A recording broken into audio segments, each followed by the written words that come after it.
ஒரு 10-15 மினிட்ஸ்ல வந்துடுறாங்க. அருட்பெரும் ஜோதி அருட்பெரும் ஜோதி தனி பெரும் கருணை அருட்பெரும் ஜோதி ஆதியும் அந்தமும் இல்லா அம்பலத்தில் ஆடும் ஜோதிடனை நினையுமின் சுகம் பெறுவீர் நீதி கொண்டு எடுத்துரைத்தேன் மேலேறும் விதி மற்ற விதி கீழ் செல்லும் விதி என்ற வள்ளல் பெருமான் வணங்கி செந்தமிழே உயிரே நருந்தேனே செயலினை மூச்சினை உனக்களித்தேனே நயந்ததனில் நயந்து போகும் என் வாழ்வு நன்மை உனக்கெனில் எனக்கும் தானே கடியடை ஏறிய சுளையும் முற்றல் கடியடை ஏறிய சாரும் பனிமலர் ஏறிய தேனும் காற்று வாலிடை ஏறிய சுவையும் நடு பசு பொடியும் பாலும் தன்னை நல்கிய குழி இனியன என்பேன் எனினும் தமிழே என் உயிர் என்பேன் என்று தாயை வணங்கி தமிழ்நாட்டிலே கடந்த 4 நாட்களாக பெட்ரோல் டீசல் விலை உயர்ந்ததை கண்டித்து கட்டமைக்கப்பட்டுவிட்ட வீட்டு உபயோக சிலிண்டர் மற்றும் வணிக உபயோக சிலிண்டர் விலை உயர்வை திரும்ப பெற வலியுறுத்தி தமிழ்நாடு மாநில லாரி உரிமையாளர் சங்கத்தின் கூட்டமைப்பின் சார்பாக அனைத்து பொதுமக்களின் சார்பாக மாபெரும் கண்டன ஆர்ப்பாட்டம் சிங்க பெருமாள் கோயில் என்ற இந்த சிங்கங்கள் வாழுகிற இந்த ஊரில் இன்றைக்கு முன்னெடுத்துக் கொண்டிருக்கிறோம். இந்த அருமையான நிகழ்வுக்கு லாரி உரிமையாளர் சங்கத்தினுடைய தலைவர் அன்பு சகோதரர் திரு யுவராஜர் அவர்கள் வந்து கண்டன உரை நிகழ்த்தியிருக்கிறார். அதே போன்று தமிழ்நாடு லாரி உரிமையாளர் சங்கத்தினுடைய மாநில பொதுச் செயலாளர் பாசத்துக்குரிய தம்பி திரு சங்க கணேஷ் அவர்கள், தமிழ்நாடு மனித உரிமை சங்கத்தினுடைய நிறுவனர் டாக்டர் சுரேஷ் அவர்கள், அன்பு சகோதரர் திரு சிவசக்தி பாண்டியன் அவர்கள், அன்பு சகோதரர் சண்முகம் அவர்கள், அன்பு சகோதரர் அண்ணன் குமார் பாபு அவர்கள், அன்பு சகோதரர்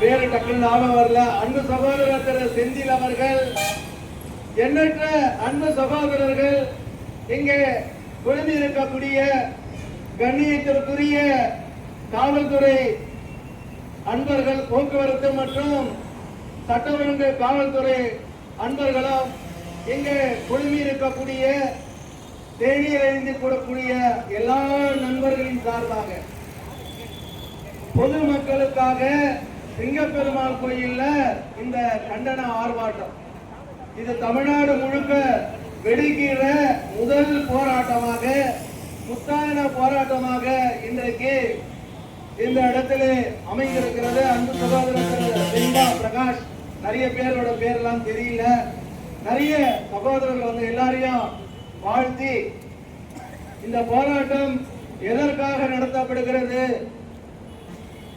மாற்றம் வரும் என்று சட்டமன்ற தேர்தலில் நம்ம போற்றோம், அது நமக்கு ஏமாற்றமாக மாறிவிட்டது.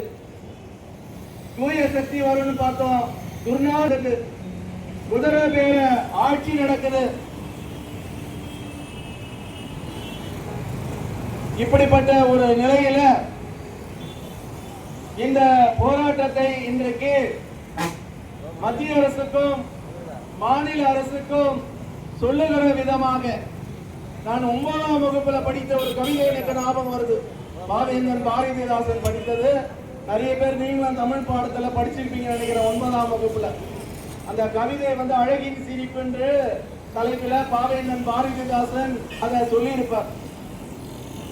விண்ணில் நிறைந்த வானம், வானம் என்ற தலைப்பில மண் மீதில் உழைப்பவர் எல்லாம் வறியவராம், உரிமை கேட்டால் உன் மீதில் அம்பு பாய்ச்சவர் உழைவராம் செல்வராம், இதை தன் கண் மீதில் பகலெல்லாம் கண்டு கண்டு அந்திக்கு பின் விண்மீனாய் கொப்பளித்தாய் விரிவானம் பாராய் தம்பி. அதாவது காலையில இருந்து சாயங்காலம் வரையும் விவசாயி, தொழிலாளி, முதலாளி இன்னைக்கு கம்பெனியில, நிறுவனத்துல, ஏன்னா இது பன்னாட்டு நிறுவனங்கள் நிறைந்த ஒரு பகுதி, வேலை செய்யக்கூடிய பகுதிகள். அப்படிப்பட்ட மக்கள், உழைக்கிற மக்கள் பகலெல்லாம் உழைக்கிறான். அவன் உரிமை கேட்டால் அவன் மீது ஈட்டி அம்புல காய்ச்சி வைத்த நெருப்பு மாறி முதலாளித்துவ வர்க்கத்தினால பாய்ச்சலாங்களாம். இதெல்லாம் பகலெல்லாம் இந்த வானம் பார்த்து பார்த்து கண்டு கண்டு அப்படியே விரிவானமா நட்சத்திரமா மின்னி நிக்குதுன்னு பாவேந்தன் பாரதிதாசன் சொல்லுவார். அது உண்மையும் கூட. இன்றைக்கு ஆளுகின்ற ஆட்சியாளர்கள், மத்திய அரசாகட்டும் இருக்கும், புதுசா வந்திருக்கிற துர்நாற்ற ஆட்சியாக இருக்கட்டும், மக்களை இன்னைக்கு சோசியல் மீடியா எல்லாம், இன்ஸ்டாகிராம், ரூட் மாபியா என்று சொல்றாங்க இல்லையா, அது மாதிரி எல்லாம் விண்ணை மொட்டக்கூடிய நிலையில இன்னைக்கு நிறைய கரண்ட் கட்டு வருது. அங்கங்க மின்சார தூண்டி தடி எடுத்தவங்களாம் தண்டர்காரன் ஆயிட்டான். ரீல்ஸ் போடுறான். மக்களுடைய உணவும் அனுபவம் ஒண்ணு இருக்கு இல்லையா, ஒருவன் ஆட்சிக்கு வரணும்னா அனுபவ ரீதியா வரணும். மக்கள் எல்லாத்திலையும் எம்ஜிஆர், ஜெயலலிதா மாரி ஆயிட முடியாது, எம்டிஆர் ராமாராவ் மாதிரி ஆயிட முடியாது. அவர்களே பொதுமக்களுக்கு இடத்துல போய் வாக்கு கேட்டு உழைத்து, ஆனா இன்னைக்கு எதுவுமே இல்லாம அல்பத்துக்கு வாழ்வு வந்தா அர்த்தராத்திரியில குடபிடிக்கும் என்கிற ஒரு அரசை இன்றைக்கு அன்பு சகோதரர்கள், இந்த 25 வயசுல இருந்து 35 வயசு இருக்கிற சகோதரர்கள் குழந்தைகளை வைத்து மாபியா பண்ண நிலையில இன்னைக்கு ஒரு கேடுகட்ட ஆட்சி தமிழ்நாட்டுல வந்துடுச்சு. இறைவனா உருவாகிதான் ஒன்னும் தெரியல. அப்படிப்பட்ட நிலையில இன்றைக்கு ஈரான் மீது இஸ்ரேல் ராணுவம், அமெரிக்காவும் குண்டு போட்டு இஸ்ரேலுடைய கைகூலியாக இருக்கக்கூடிய மத்திய அரசு, மோடி அரசு இன்னைக்கு டீசல் விலை, பெட்ரோல் விலையெல்லாம் ஏத்திட்டு, இந்த டீசல் பெட்ரோல் விலையை ஏத்திட்டாங்கன்னா வீட்டில் இருக்கக்கூடிய நம்ம ஒரு கவிதையை கூட இன்னைக்கு நான் தோணிச்சு எழுதுறேன். விலைகள் இன்று விண்ணை தொட்டது, விலைகள் விண்ணை தொட்டது, வீட்டு காசு கையில் ஒட்டாது, வீட்டு காசு கையில ஒட்டாது, பெட்ரோல் தீயாய் எரிகிறது, பொதுமக்கள் மனம் கரைகிறது, அரிசி முதல் எண்ணெய் வரை அனைத்திலும் ஏற்றம் நிறைய, சம்பளம் மட்டும் பழைய கதை, தொழிலாளிகளுக்கு ஏற்றிருக்கானா சம்பளம் இல்ல, சமையல் அறை இன்று சோக நிலையமாக இருக்கு, டீசல் விலை தினம் தினம் உயர, தொழிலாளர் நெஞ்சம் துயர, பேருந்து கட்டணம் கூடி போக, பயணிகளின் கண்களிலே ஏக்கம் தோன்ற, காசு இல்லாத வாழ்க்கையில் கனவு கூட விலைகளுக்குள் ஏழை மக்கள் வாழ்வதற்கா எண்ணங்கள் இன்ற போராட்டம். இன்னைக்கு அந்த மக்கள் படுகிற துயரங்களும் துன்பங்கள் தான் ஒரு போராட்டமா இருக்கு. இதை கேட்க யாரும் இல்லையா? இளமனாரிட்டிஸ் என்று சொல்லக்கூடிய இஸ்ரேலுடைய கைமொழியாக இன்றைய இருக்கக்கூடிய மத்திய அரசினுடைய சர்க்கார், திரு நரேந்திர மோடி அவர்கள் மக்களை பத்தி கவலைப்படல. மத்திய அரசு இந்த விலையேற்றத்தினால் என்ன நடக்கும் எல்லாருக்கும் இன்னைக்கு நான் சொன்ன அந்த கவிதையிலே முடிஞ்சு போச்சு. அரிசி விலை முதல் எண்ணெய் வர அத்தியாவசிய பொருட்கள் கூடும். 10 ரூபாய்க்கு வித்த இட்லி இன்னைக்கு 15 ரூபாய் விற்கிறான்.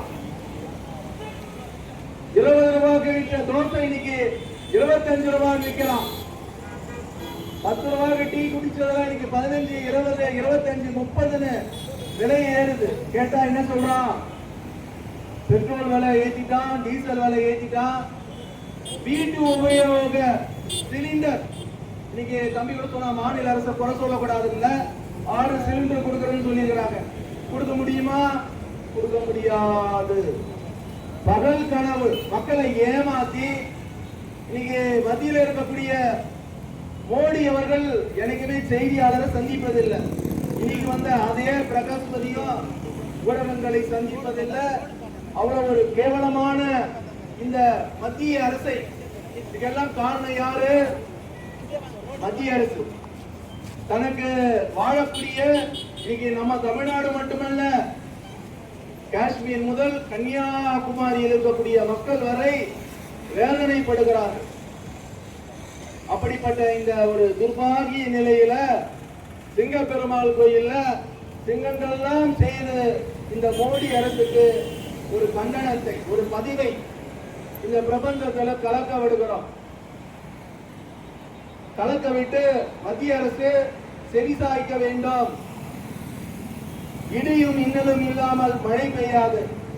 போராட்டங்கள் நடத்தாமல் யாரும் எதையும் தரமாட்டார்கள். அப்படிப்பட்ட ஒரு நிலைதான் இன்றைக்கு நம்மளுடைய இந்திய மண்ணில நிகழ்ந்திருக்கிறது. எத்தனை போராட்டங்கள் நம்ம இங்க கிண்டல் பண்ணலாம். மோடி சர்க்கார் பெரிய சர்க்கார், மத்திய அரசு மிகப்பெரிய வளமை கொண்டது, நம்ம செய்யறதெல்லாம் அவங்க கேட்க மாட்டாங்கன்னா, மிகப்பெரிய யானை கூட சின்ன சிட்டெரும்பு காதல பூந்து கொடாய அந்த ஏனையை தாய்க்கும் என்பது போல இன்றைக்கு தமிழ்நாடு லாரி உரிமையாளர் சங்கத்தின் மூலம் இந்த போராட்டத்தை சிங்கப்பெருமாள் கோயில முன்னெடுக்கிறார்கள். இதோடு ஒரு வேண்டுகோளை வைக்கிறேன். தயவுசெய்து காவல்துறை நண்பர்கள் வந்திருக்கிறார்கள், போக்குவரத்து காவலர்களும் வந்திருக்கிறாங்க. இன்னைக்கு 30 லட்சம் ரூபாய் மதிப்பீட்டுல மேம்பாலம் அன்பு சகோதரர் திரு தங்கை கணேஷ் அவர்கள் அந்த லிப்ட் தரணும், அதை பயன்பாட்டுக்கு கொண்டு வரணும் தான் சொன்னார். நிறைய பேர் இங்க இருக்கக்கூடிய மருத்துவர்கள், இந்த பகுதியில் இருக்கக்கூடிய முக்கிய பெருமவர்கள்லாம் தம்பி தங்கை கணேஷ் சொல்லிதான் போக்குவரத்து காவல்துறை அதை போட்டுச்சுங்கிறாங்க. நாங்க எங்களுடைய கோரிக்கை, தம்பியுடைய கோரிக்கை, எங்கள் நண்பர்களுடைய கோரிக்கை, அந்த சிக்னல் எடுக்கணும்னு தெரியல. வயசானவங்களுக்கு போறதுக்கு மட்டும் பாதையை திறந்து விடுமாறு கேட்டு. ஆனா இவங்க என்ன சொல்றாங்க? நாங்க சமூக ஆர்வலர், நாங்க அரசாங்கத்தினுடைய திட்டம் 30 லட்சம் ரூபாய் கொடுத்து இந்த நடை மேம்பாலம் போட்டு லிப்ட் இருக்கு, லிப்ட் வசதி இல்ல, ஒர்க் ஆகல. ஏன்னா தமிழ்நாட்டுல கரண்ட் ப்ராப்ளம், லோ வோல்டேஜ். காவல்துறை அன்பர்களை குறை சொல்ல முடியாது. மக்களுடைய பொதுமக்களுடைய பாதுகாப்புக்காக அவர்கள் போட்டிருக்கிறார்கள் தடுப்பு வேலி.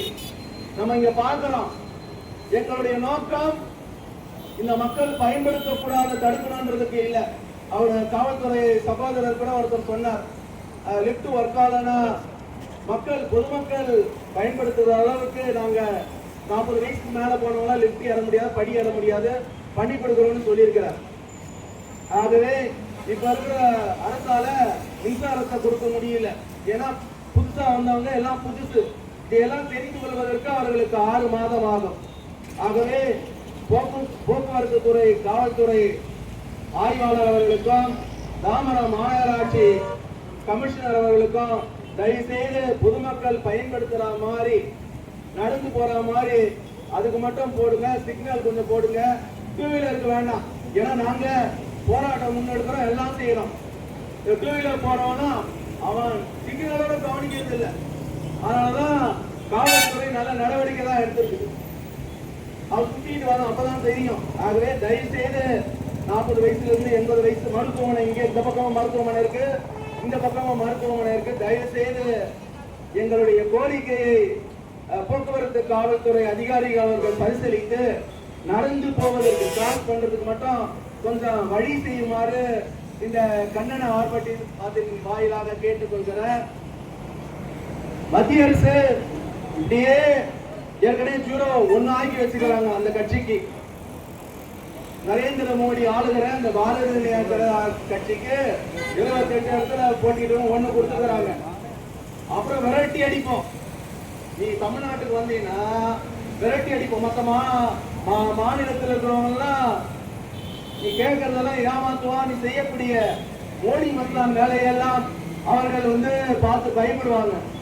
தமிழன் பச்சை தமிழன் கல் தோன்றா காலத்திலே முன் தோன்றா மூத்தபடி தமிழன் தமிழர் என்று சொல்லடா, தலை நிமிர்ந்து நில்லடா. நாங்க அதர்மத்திற்கு போக மாட்டோம். ஏன்னா தமிழன், தமிழை பேசக்கூடியவர்கள், பச்சை தமிழர்கள், ஆதி காலத்தில் தோன்றிய தமிழன். உன்னதான் பிடிச்சி ஆட்டும். நீ எவன்கிட்ட வேணாலும் உன் பம்மாத்து வேலை படிக்கும், ஆந்திராக்காரங்கிட்ட படிக்கும், கேரளாக்காரங்கிட்ட படிக்கும், ஊபி மகாராஷ்டிராக்காரங்கிட்ட படிக்கும். உன் பப்பு தமிழ் பேசுற மக்கள்கிட்ட வேவாது என்று சொல்லி இந்த அருமையான வாய்ப்பை வழங்கிய உங்கள் அனைவருக்கும் என்னுடைய நன்றியினையும் வாழ்த்துக்களையும் தெரிவிச்சுக்கிறேன். நன்றி, வணக்கம், வாழ்க வளமுடன். அன்பு தலைவர் திரு தமிழ்நாடு லாரி உரிமையாளர் சங்கத்தினுடைய தலைவர் அன்பு சகோதரர் திரு யுவராஜ் அவர்கள் வந்திருக்கிறார். அவர்களை வருக வருக என்று வரவேற்று விடைபெறுகிறேன்.